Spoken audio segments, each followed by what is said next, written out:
France Info, 9h30 midi, Camille Revel. Des prélèvements salivaires dans les écoles pour dépister le coronavirus. Ça commence aujourd'hui pour les élèves de la zone A puisqu'ils sont de retour après les vacances. On va en parler de ça avec notre invité, le président du syndicat des biologistes, François Blanchecotte. Et on ira faire avant ça un tour en Autriche où les prélèvements salivaires en classe, c'est déjà en vigueur depuis 15 jours. 10h10, le fil info, Cyril Ardo.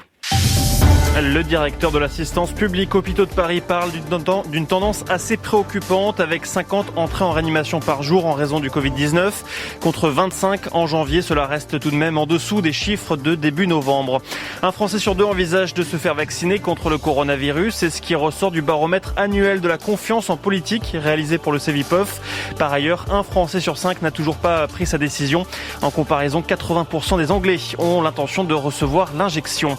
À Lyon, les écoles ne trouveront pas de viande dans leur assiette ce midi, début d'une période de plusieurs semaines de menus végétariens dans les cantines. Décision de la mairie écologiste en raison de la crise sanitaire afin de fluidifier le service. Mais la mesure provoque la colère des éleveurs qui appellent à manifester ce matin devant l'hôtel de ville. Un site internet lancé aujourd'hui pour aider les victimes de violences, quelles qu'elles soient, pour les mettre en sécurité, préparer le pénal et les épauler dans leur reconstruction. Ça s'appelle parcours-victime.fr. C'est lancé par une fédération qui regroupe 130 associations et c'est entièrement anonyme. Et puis près de 130 avions Boeing 777 cloués au sol. Ça concerne surtout des appareils américains et japonais. C'est à la demande du constructeur.